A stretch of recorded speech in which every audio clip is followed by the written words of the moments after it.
ময়লা আবর্জনার ভাগার আর দখল দূষণের এই চিত্র দেখে কে বলবে এখান দিয়ে একটা সময় এই খাল দিয়েই চলত বড় বড় বাণিজ্যিক নৌকা। যমুনার পলিবাহিত পানিতে প্রাণ ফিরে পেত হাজার হাজার একর কৃষি জমি আর দেশীয় মাছে ভরে যেত গ্রামগুলোর পুকুর বিল। এই চিত্র উপজেলার খানুরবাড়ি গোবিন্দদাসী খালের গোবিন্দদাসী বাজার এলাকার।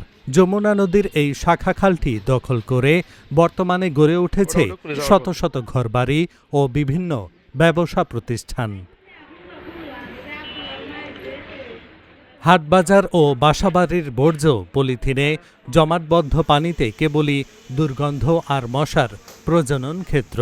তাই মৃতপ্রায় এই খালের কিছুটা প্রাণ ফেরাতে উপজেলা প্রকল্প বাস্তবায়ন কর্মকর্তার অধীনে সরকার ৩,৩০,০০০ টাকা ব্যয় করে। এত টাকা ব্যয় করে গোবিন্দবাসী খানুরবাড়ির এই খালটি সংস্কারের উদ্যোগ নিলেও তেমন কোনো দৃশ্যমান কাজ না করলে ঠিকাদারের বিরুদ্ধে টাকা হাতিয়ে নেওয়ার অভিযোগ করে স্থানীয়রা। এখানে তো নদীর পানি তো দূরের কথা, বৃষ্টির পানিও এখান থেকে প্রবেশ করবে না কিংবা আসা যাওয়া করবে না। এটা আবার সেই দুর্ভোগে আরও মনে হয় যে এটা আরও ভোগান্তিটা বেশি বেড়ে গেছে। কারণ অল্প একটু জায়গা করে গেছে, এখানে একটু গর্ত হয়েছে, ওখানে পানি জমাট করে এটা ফিকে আবার বাজারে ওঠার সম্ভাবনা আছে এবং বাজারের ব্যবসায়ীদের ক্ষতিগ্রস্ত হওয়ার সম্ভাবনা আছে। আমার দৃষ্টিকোণে আমরা যেটা দেখলাম যে খাল খনন, আমরা তো আসলে খাল খনন যে হয়েছে এটা তো আসলে চোখে পড়তেছে না। আদৌ কি খাল খননের কোনো কাজ আসছে কিনা সেটাও দেখতে পারতেছি না।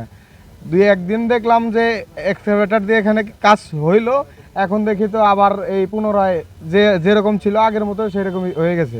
এখন এই যে ময়লা টলা হাটটা তো বড় হয়েছে, হাটটা বড় হতে জিনিসটা মানে ময়লা টলা এখানে আবর্জনা বন্ধ হইয়া হয়ে যায়।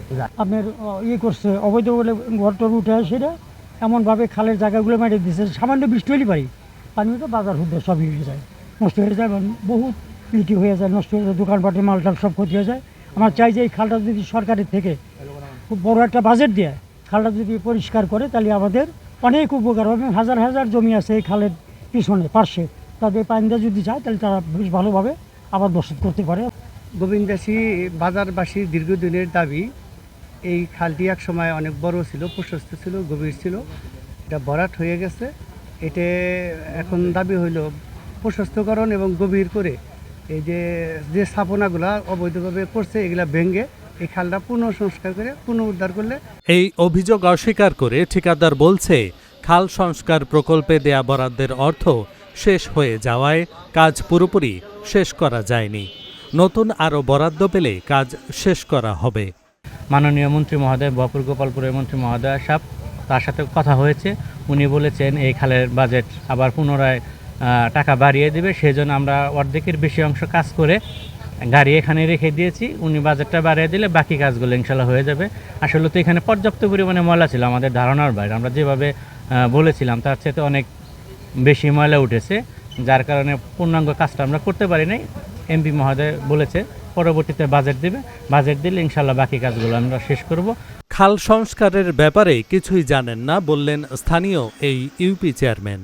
কোন প্রকল্প থেকে হচ্ছে, কে বা কারা করছে বা কতটুকু হইলো না হলো, এরা থেকে আমি কোনো অবগত নই বা আমি এরা সঠিক জানি না। এই বিষয়ে আমাকে কোনো জানানো নাই যে খালটার মধ্যে এই প্রকল্প এত টাকা বরাদ্দ বা এখানে আপনাকে ইনভলভ থাকতে হইব বা এই বিষয়ে কোনো আমি আলোচনা করিনি। আমার অনিয়মের তদন্তের পাশাপাশি প্রাণ ও প্রকৃতির ভারসাম্য রক্ষায় গুরুত্বপূর্ণ এই খালটির পুনরুদ্ধারে বড় প্রকল্প গ্রহণের আশ্বাস এই উপজেলা নির্বাহী কর্মকর্তার।